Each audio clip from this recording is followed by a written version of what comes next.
Guys, fourth grade वालों का तो रिजल्ट दे नहीं रही सरकार।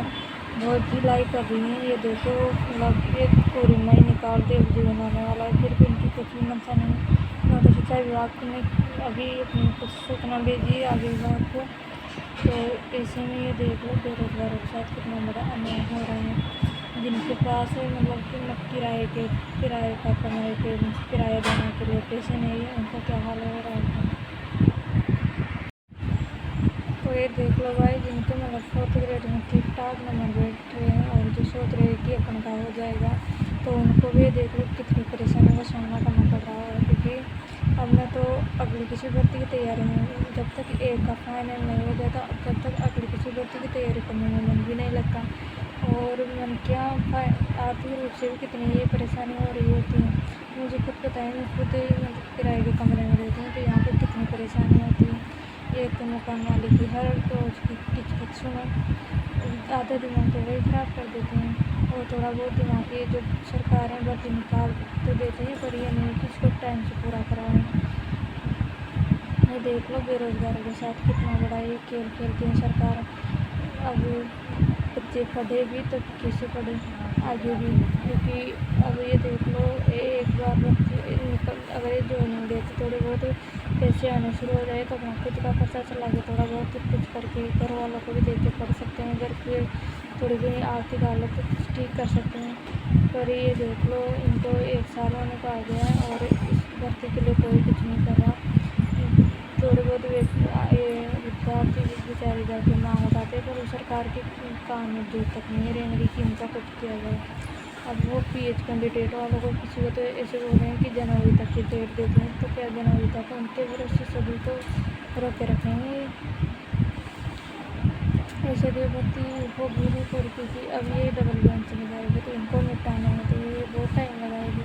और अलग राज्य कह रहे हैं कि सभी को एक साथ देंगे, किसी के साथ अन्याय नहीं करेंगे। तो अन्याय तो एक बात बताओ, जो PH कैंडिडेट, ये विधवा कोटेर परित्यक्ता कोटे से हैं, इनके तो कागज मांगे और दोबारा जांच चेक करने में वैसे टाइम लगना है इनको। तो वैसे इनको देखो, ये जो PH कैंडिडेट बोल रहे हैं कि नहीं हमारे साथ अन्याय रहा है, हमारे साथ नहीं, तो इनको तो वैसे भी जनवरी तक की डेट है, अगस्त सितंबर नवंबर तक की डेट दे रही है मेडिकल के लिए। तो इनको तो वैसे ही टाइम लगा रहे हैं, उस चक्कर में सामान्य बच्चों के साथ भी कितना नुकसान कर रहे हैं। और ये देखो, सबसे ज़्यादा प्रेशर सामान्य बच्चों के ऊपर होता है। एक तो घर वालों का प्रेशर कि तुम लोगों को कुछ भी नहीं करे, मतलब घर में कुछ आर्थिक मदद करे, इसे तो बेकुछ मजदूरी करके घर में थोड़ा बहुत कमाते। और ऊपर से अगर किराए के मकान में रहते तो ये देख लो अब कितनी महंगाई हो रखी है, तो इसमें खर्चा चलाना कितना मुश्किल होता जा रहा है। एक छोटा सा कमरा भी लो तो इसमें 2-3 हज़ार प्लस लाइट, या फिर 3 से ऊपर देख लो। हमारी अभी 3800 हैं, अब यहाँ पर कैसे कराया गया इनको। और अगर साथ में छोटी मोटी अगर फैमिली भी रहे ना, तो उनके तो और ज़्यादा मुसीबत होती है। क्योंकि एक तो घर भी नहीं है और ऊपर से किराए के मकान में उनको पैसे भी दे रहे हैं, फिर भी मतलब ढंग से नहीं रहने देते। हर रोजाना किच कभी पानी में किच, कभी किसी काम में तुम लोगों ने यहाँ सफाई नहीं की, इधर नहीं की। एक कमरा ले रखे हैं तो उस कमरे की तो पैसे दे रहे हैं ना, ये पड़ेगी पूरे मकान की। और ये देख लो, अगर साफ़ सफाई भी अच्छी तरह से कर ले, फिर भी उनके वो ये नहीं है कि थोड़ा बहुत एहसान मानेंगे। वही जैसे अगर अपने यहाँ पे रख रहे हैं तो उनको ऐसा लगता है कि हम लोगों ने भी फ्री में रख रखा है। जैसे हर बात में टोका टोकी, ये देखो दिमाग पे कितना असर डालता है छोटी छोटी बातें। अगर ऐसे शायद लड़कों को इतना परेशानी नहीं होती होगी, क्योंकि जहाँ तक मैंने देखा है मेरे ज़िले में, यहाँ पर ज़्यादा ये देते हैं कि हम लड़कियों को रखना नहीं चाहते, क्योंकि लड़कियाँ ज़्यादा पानी वेस्ट करते हैं और लड़कों को दे देते हैं। अब पता नहीं, पर हमारे यहाँ के लड़कों को भी ऐसे परेशान करते हैं। और मकान में मैंने देखा है कि लड़कों को ज़्यादा कुछ बोलते नहीं हैं। और एक तो ये लाइब्रेरी का और एक चल गया ट्रेंड, मतलब मकान मालिक को चाहिए कि बच्चे सुबह शाम ही रहें और दिन में चले जाए लाइब्रेरी, शाम को भी 10-11 बजे आए तो हमारा रूम मतलब फ्री रहे, हमारे लेटरिन बाथरूम को कोई भी इस्तेमाल नहीं करे, दिन में ये लाइब्रेरी रहे। अब आप एक बात बताओ, अभी जैसे गर्मियाँ चल रही तो इनमें 10 से 7 से तो कोई लाइब्रेरी वाला ये थोड़ी है कि बैठ जाने देंगे। तो कम का किराया अलग से दो, लाइब्रेरी का खर्चा अलग से दो। तो इतना मतलब एक बेरोज़गार व्यक्ति के पास इतना कहाँ से आता है पैसा।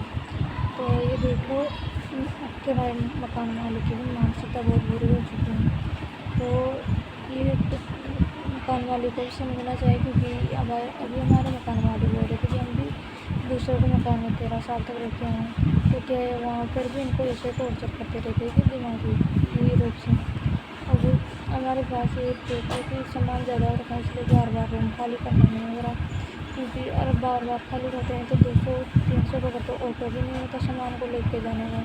और फिर यहाँ एक दिन पूरा, एक से 2-3 दिन ही लग जाते हैं पूरे, वो सिर्फ एक जगह जमाओ, दूसरे कमरे में जाके जमाओ, और फिर वहाँ पे कोई भरोसा नहीं है कि वो कितने भी दिनों तक रहने देंगे। क्योंकि ये देख लो, किराए का मकान में रहना झंड जिंदगी है। इससे तो अच्छा अगर किसी के जहाँ हो और वहाँ पे पढ़ाई का थोड़ा बहुत माहौल हो ना, तो वहीं पे कर लेना, क्योंकि अभी सब ये सोचते हैं कि शहर में जाके पढ़ाई होगी अच्छी तरह से। बल्कि ये देख लो, अगर गाँव में भी थोड़ा बहुत ठीक माहौल हो, जिसके मतलब खेत हो तो खेतों में जाके कहीं भी छाया में बैठ के पढ़ सकता है, तो वही सबसे बेस्ट है। यहाँ पर तो मतलब कमरे में आ जाओ तो यहाँ पे पैसे और लगते हैं, और मकान मालिक की इतनी दिमाग में परेशानी होती है ना, तो समझिए मैं आपको बता नहीं सकती कि कितने मतलब मेंटली परेशान करते हैं। और लड़कों को तो ये ना है कि अगर कुछ बोला तो 2-4 सामान होते हैं उठा के चलो दूसरी जगह शिफ्ट हो जाए। और ये देख लो, लड़कियों को बहुत ज़्यादा परेशानी होती है इस बात। और इस फैमिली का भी इतना अच्छा सपोर्ट नहीं है कि वो पैसे देते रहे और हम लोग करते रहे। तो ये देख लो, एक बार में थोड़े बहुत नंबर बन रहे थे, अब उसमें भी पता नहीं फाइनल होगा नहीं होगा। और ये देख लो, उसमें भी ऐसे अटका रखना ना कि अभी जो भी होना है, अगर एक बार ये देख लो कि फाइनल कट ऑफ आ गई और नंबर आ जाए, और जिनका आ गया तो उनको ज्वाइनिंग दे दो। तो ये देख लो, जिनको नहीं आए तो फिर वो अपना ये देख लो कि कुछ करने लायक तो बचे, बीच में झूला रखा है, ना इधर करे ना उधर करे। तो ये देख लो, एक बेरोजगारी कितनी परेशानी होती है। और इसमें भी एक ये सरकार आई है जो बोल रही है कि सबसे बड़ी भर्ती 53,000 पदों की भर्ती। तो क्या उस सबसे बड़ी भर्ती को पूरा कराने की मंशा ही नहीं है कि फाइनल बच्चों को ज्वाइनिंग दे दे, वो कुछ वो ज्वाइनिंग देंगे तभी तो उनकी थोड़ी हालत ठीक होगी घर की। तो ये देख लो, पढ़ाई करो, इससे तो अच्छा स्टार्टिंग से मजदूरी करना है, काम करना चालू कर देना। तो अब पढ़ाई में भी ये देखो, अगर एक जगह बैठ के पढ़ाई करते रहे तो ऐसे भी शारीरिक रूप से कितनी परेशानी होती है, बैठे बैठे रहने में कमर दर्द होती है, और बहुत सारी मतलब शरीर में बहुत सारी बीमारियाँ पैदा हो जाती हैं। बैठे बैठे पढ़ना भी इतना आसान नहीं है, कमर दर्द, सिर दर्द, आँखें में दर्द, हर जगह मतलब अलग। ये देख लो, अरे कितनी परेशानी का सामना कर करके फिर पढ़ते हैं, और फिर ये लास्ट ये आती है ना कि अब ज्वाइनिंग देना चाहिए, तो ये ज्वाइनिंग में भी ऐसे अटकाते रहते हैं। पता नहीं इनके खुद की क्या सरकार खुद के बच्चे हैं, शायद तो वो तो पढ़ते ही नहीं होंगे, तो उनको कैसे पता कि परेशानी क्या होती है।